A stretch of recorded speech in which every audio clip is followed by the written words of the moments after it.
जागने के लिए लोग तैयार नहीं है। और जो जाग गया बस उसी की किस्मत जाग जाती है। जो जाग गया उसी के दरवाजे पर भगवान आशीर्वाद देने के लिए खड़ा मिलता है। जो जाग गया उसी के लिए दुनिया में सब कुछ है। वेदों में भी ऐसे लिखा, यो जागार तम ऋचः कामयन्ते। जो जाग गया उसी के लिए वेद शास्त्रों का ज्ञान है।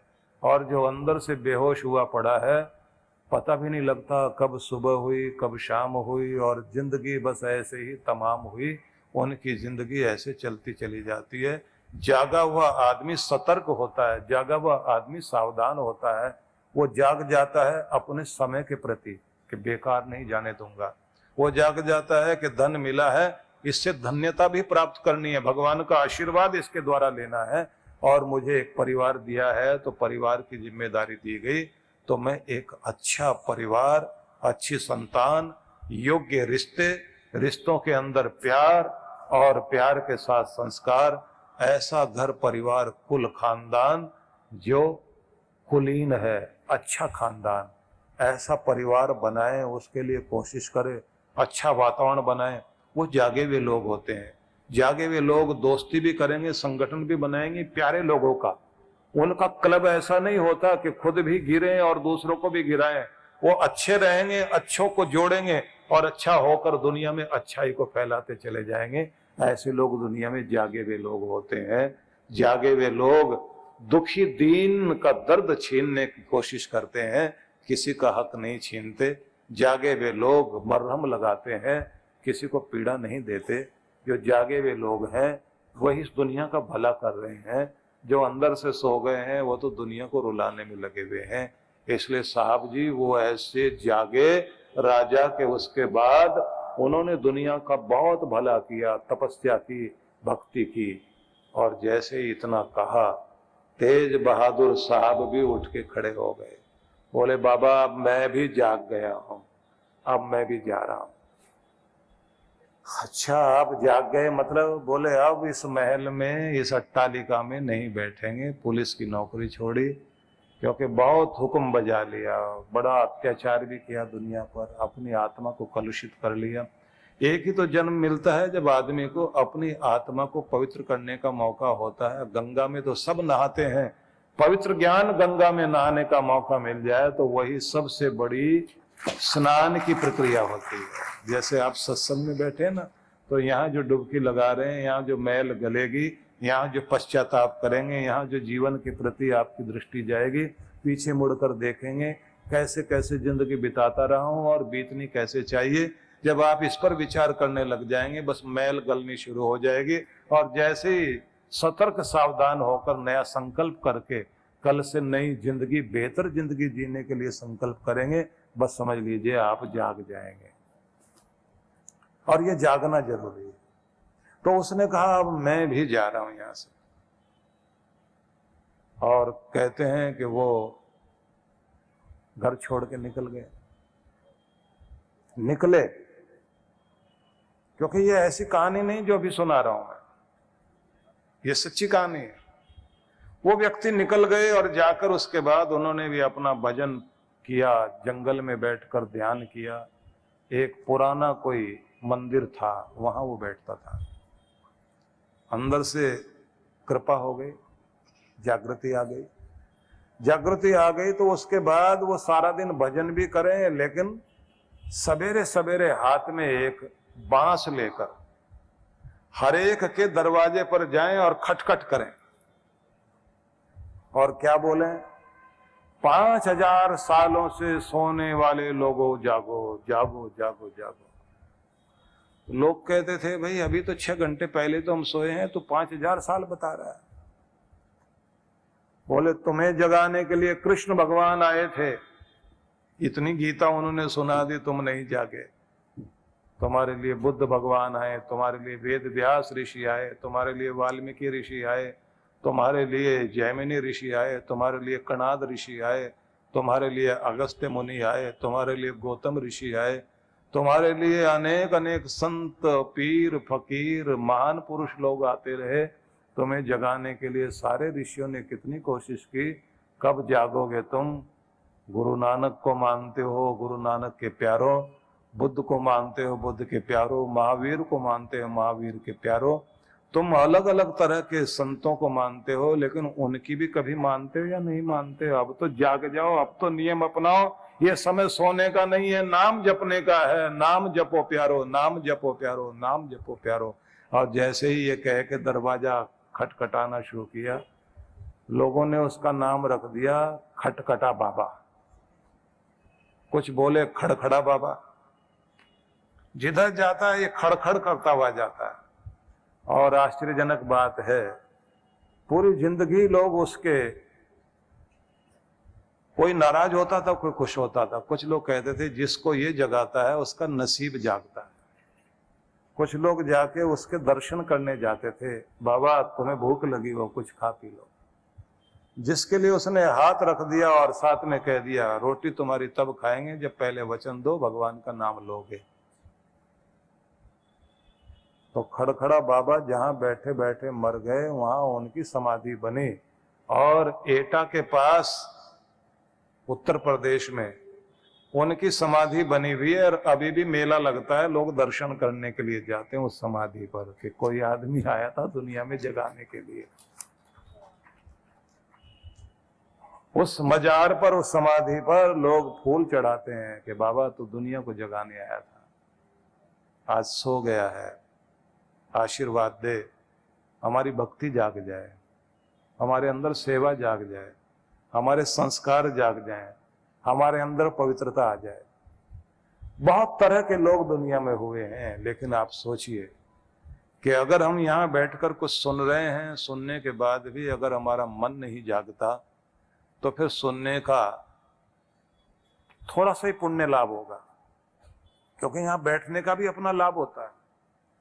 यहाँ जो भक्ति भावना जागती है उससे भी आपका ओरा क्लीन होता है, इससे भी आपके अंदर पवित्रता आती है, इससे भी आपके नसीब पर प्रभाव पड़ता है। और अगर चिंतन करने लग जाओगे फिर तो बहुत चमत्कार होगा। और अगर नाम जपने वाले बन गए फिर तो उद्धार होने में देर लगेगी ही नहीं। इसलिए ये समझिए, ये भाग्य बदलने वाली जगह है, ये नसीब बदलने वाली जगह है। तो कुछ संकल्प करने चाहिए। जो जो मैं बताऊंगा वो आप लोग ध्यान से सुनते जाएंगे। और आज से अपनी डायरी में कहीं लिखोगे आप कि मैं अपने जीवन को बेहतरीन बनाने के लिए आज से तैयारी कर रहा हूं। तो आपको सफल होना है। पहली सफलता चाहिए आपकी आरोग्यता की। आरोग्यता मतलब स्वास्थ्य। किसी भी उम्र में आप हैं, स्वस्थ रहना है, सक्षम रहना है, समर्थ रहना है, सामर्थ्य बनाए रखना है। तो देखभाल करने के लिए अपनी वक्त निकालिए। अच्छा खाने पीने के लिए चुनाव कीजिए। अच्छे डाइटिशियन से डाइट चार्ट बनाइए। समय समय पर अपना चेकअप जरूर कराइए और अपना ध्यान रखना है। कुछ भी करिए लेकिन अपना ख्याल रखिए। परमात्मा के दिए हुए इस उपहार की कदर करो। ये फ्री में माल मिल गया, इसकी कदर कीजिए। सोचिए जिनके पास ये स्वस्थ शरीर नहीं है, कोई बिस्तर पर लेटे लेटे जिंदगी बिता रहा है, कोई दूसरों का मोहताज होकर जिंदगी जी रहा है, किसी व्यक्ति को नौकर चाकर जो है उसकी शुद्धि का ध्यान रखते हैं, और घर के लोग कहते हैं ना ये मरता ना चारपाई छोड़ता, वो भी तो एक जिंदगी है। तो आपको बेहतरीन जिंदगी की कामना करनी है और उसका मूल्य चुकाना है। तो इतना वक्त दो अपने को, आप ठीक रह सकें। और ध्यान रखिए, ये तब संभव है जब आप खाना पीना सोना जागना व्यायाम करना इस सब को ठीक ढंग से करोगे और खुश भी रहोगे। ना दुखी रहोगे ना दुखी करोगे। ज्यादा गुस्सा करना, चीखना चिल्लाना, इस आदत को छोड़ना पड़ेगा। जिद, जलते रहना, बदला लेने की भावना बनाए रखना, ये सब छोड़ने का मन बनाइए और किसी भी चीज को दिल से लगाकर इतना महसूस मत करें कि सिर दर्द हो जाए, नींद ना आए। कुछ ऊपर वाले पे भी छोड़ दो ना, सारी चिंता आप ही करोगे, वो भी तो कुछ कर रहा है आपके लिए। जिसने अब तक निभाया आगे भी निभाएगा, जिसने अब तक दिया है वो आगे भी देगा, वो मेहर करेगा जरूर। कर्म करना आपका काम है, मेहर करना उसका काम है। तो ये बात ध्यान रखिए। पहला नंबर हो गया आरोग्यता। अपने स्वास्थ्य के लिए आप जरूर समय निकालेंगे। दूसरी चीज है आर्थिक रूप से आत्मनिर्भर बने रहें। कमाना भी है, बचाना भी है, कमाई की कद्र भी करनी है। रोज नई नई कीमती चीजें दुनिया में नए नए मॉडल की आती रहेंगी, आपको आकर्षित करती रहेंगी। दुनिया भी पूछती रहेगी नए मॉडल की ये चीज आई है, आपने ली अभी नहीं ली। इस चक्कर में मत पड़ना, इस कंपटीशन में मत पड़ना। जो आपके पास है काम चलाने के लिए, उसको इतने ढंग से रखिए कि उसे देखते ही दूसरे भी कहें कि मेंटेन करना तो तुम्हें आता, संभालना तो तुम्हें आता। अपने घर को संभालिए, अपने कपड़ों को संभालिए, अपनी चीजों की देखभाल कीजिए। फालतू में खर्चा क्यों करना। पैसे को बचाना भी है, और जहां कहीं भगवान के चरणों में लगाना पड़े वहां कंजूसी नहीं करना। नहीं तो कंजूसी हम लोग जो है सही जगह कंजूसी करने लग जाते हैं कि जहां देना चाहिए वहां नहीं देते, और गलत जगह जाकर के तबाह करके आते हैं पैसे। तो पैसे का दुरुपयोग नहीं। कमाना आना चाहिए, बचाना आना चाहिए। कमाई जब आ रही हो, फ्लो बढ़ रहा हो कमाई का, उस समय चल संपत्ति आ रही हो तो अचल संपत्ति बनाते चले जाइए, जिससे वो अचल संपत्ति आपकी आगे तक रक्षा कर सके। और सही जगह इन्वेस्ट करने की बुद्धि भी होनी चाहिए। और एक बात ध्यान रख लीजिए, ये कमाने की भी एक अक्ल होती है। जो प्रोफेसर बिजनेस मैनेजमेंट पढ़ाता है ना, वो खुद बिजनेस करे तो दिवालिया निकल जाए। वो पढ़ा सकता है, करना नहीं आता। और कुछ लोग तो ऐसे कमाल के होते हैं, पान की दुकान, चाय की दुकान, पानी बेचने का काम, राख बेच बेच करके पैसा कमा लेते हैं। उन्हें कमाने का तरीका आता है। तो ये दिमाग ऐसा बनाइए कि आपको कमाना भी आए। एक सज्जन को मैंने देखा, करोड़ोंपति था, रिटायरमेंट ले लिया, अब बैठा हुआ हरिद्वार में, लेकिन वहीं अपने कमरे में कंप्यूटर लगा रखा। कहता है बस 4 घंटे अपना काम करता हूं और 5-10 लाख रुपए महीने के इसमें से कमा लेता हूं। बाकी जो 20 घंटे मेरे पास हैं, उसमें सोना, नहाना, भजन करना, सत्संग सुनना, सेवा करना, वो सब करता हूं। ये 4 घंटे में 10 लाख कैसे कमा लेते हो महीने के? बोले मुझे कंप्यूटर से बिजनेस करना आता है, मैं यहीं बैठे बैठे ऑनलाइन बहुत सारा काम करता हूं और सिर दर्द नहीं पालता। जब पैसे के पीछे ज्यादा पागल होके आदमी भागता है तो पैसा आगे आगे भागता रहता है। तो मैं पीछे नहीं भाग रहा हूं, लेकिन मेरे दिमाग में कमाने के आइडियाज बहुत हैं उस जरिए, क्योंकि जिंदगी भर का अनुभव है। मैं अपने बच्चों से नहीं मांगता, हालांकि उनको भी मैंने दिया हुआ। सब कुछ जो मैंने दिया मैंने ही तो दिया। मेरे पास अपना भी डिपॉजिट है, लेकिन फिर भी आज मैं ये सोचता हूं कि मैं आज भी कमाऊ हूं, कमाने वाला आदमी हूं, मैं किसी के ऊपर भार नहीं हूं। और ठीक टाइम पर मसाज कराता हूं, सब तरह की पैथी इस्तेमाल करता हूं, अपने को ठीक बना रखा है। तो कुछ कुछ लोगों को देखिए आप 80-90 साल की उम्र में भी बहुत अच्छी एक्टिव रहते हैं, और कुछ लोग छोटी सी आयु में ही अपना काम खराब करके बैठ जाते हैं। वो पता नहीं तिजोरी भरने में लगे हुए हैं, लेकिन जिंदगी को ढंग से जीने में नहीं लगे हुए। उस आदमी ने बताया कि मैं दुनिया की जितनी भी बेहतरीन जगह हैं देखने लायक, मैं सब जगह जाता हूं और सत्संग सुनता हूं। जैसे अभी एक प्रोफेसर आए थे, वो बता रहे थे कि आपको सुनते। एक सज्जन और मिले सुबह, उन्होंने आकर के बताया कि मेरे घर में तो 3 घंटे रोज यूट्यूब से लेके जहां जहां से भी आपका कुछ भी मिलता है वो हम लोग सुनते हैं। तो मैंने कहा जो आप सुनते हैं नोट भी करते हैं? बोले मैंने डायरियां बना रखी हैं और उस पर प्रयोग भी करता हूं। तो नया सीखना, जानना और कमाने का तरीका भी आना चाहिए, बचाना भी आना चाहिए, सही जगह लगाना भी आना चाहिए, और एक काम जरूर करना चाहिए।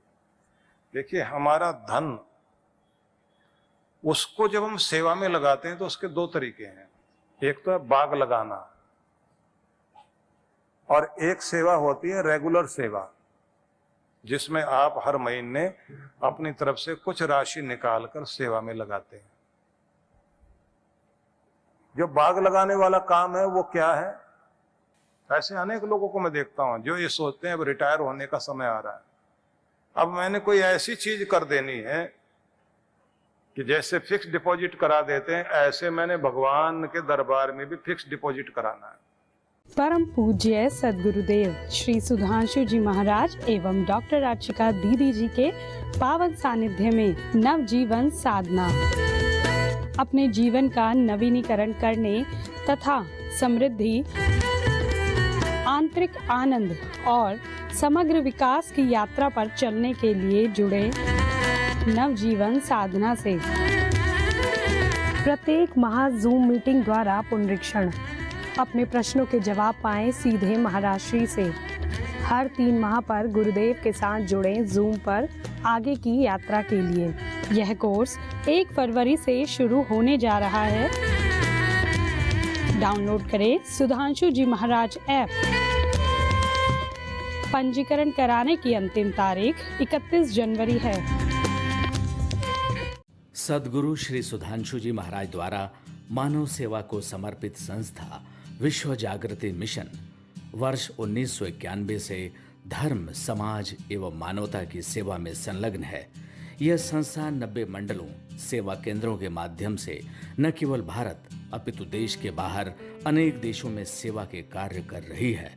संस्था की स्थापना से लेकर अब तक विगत 30 वर्षों में जहां लोगों को सन्मार्ग पर प्रेरित करने के उद्देश्य से गुरुवर ने 7000 से अधिक प्रवचन दिए हैं, वहीं देश के राज्य की राजधानियों व प्रमुख नगरों में लगभग 40 आश्रम, 25 मंदिर, सत्संग भवन व ध्यान साधना केंद्रों का निर्माण हुआ है। दिल्ली में करुणा सिंधु धर्मार्थ अस्पताल एवं फरीदाबाद के आरोग्य धाम अस्पताल में लाखों जरूरतमंद रोगियों का उपचार व ऑपरेशन किया गया है। अनाथ गरीब बच्चों के लिए सूरत में अनाथाश्रम, दिल्ली एवं कानपुर में गुरुकुल, फरीदाबाद में ज्ञानदीप विद्यालय, मुरादाबाद में सृजन प्राइमरी स्कूल, झारखंड के रुक्का खूंटी गांव में आदिवासी बच्चों के लिए 2 पब्लिक स्कूल समेत दिल्ली में उपदेशक महाविद्यालय भी बनाया गया है। इन शैक्षणिक संस्थाओं में लगभग 2500 बच्चों को शिक्षित व संस्कारित किया जाता है। दिल्ली के आनंदधाम आश्रम में जहां वृद्धाश्रम एवं वानप्रस्थ संचालित हैं, वहीं आश्रम की कामधेनु गौशाला में 125 गौओं की सेवा की जाती है। कामधेनु गौशाला की तरह ही देश के प्रमुख नगरों में 7 अन्य गौशालाएं भी संचालित हैं। साथ ही पूजा पाठ, यज्ञ अनुष्ठान से लोगों में धार्मिक भावना जागृत की जाती है। गरीब जरूरतमंद महिलाओं को सक्षम बनाने के लिए जहां कई तरह के प्रशिक्षण दिए जाते हैं, वहीं गरीब कन्याओं के विवाह में सहयोग भी किया जाता है। प्राकृतिक आपदा जैसे कि बाढ़, भूकंप, तूफान आदि में जहां मिशन द्वारा प्रधानमंत्री राहत कोष में सहयोग किया जाता है, वहीं जैसे वर्तमान में चल रही महामारी कोरोना संकट काल में जरूरतमंदों को भोजन, राशन किट व सांसों के संकट से जूझ रहे जरूरतमंद मरीजों को देश विदेश से मंगाकर ऑक्सीजन कंसंट्रेटर बांटे गए। मानव सेवा को ईश्वर भक्ति मानते हुए सेवा परमो धर्म के भाव से विश्व जागृति मिशन के सेवा कार्य निरंतर जारी हैं। आइए मिशन के सेवा पथ पर बढ़ते कदमों में कदम से कदम मिलाकर चलें और मानवता की सेवा में दान सहयोग कर पुण्य के भागीदार बने।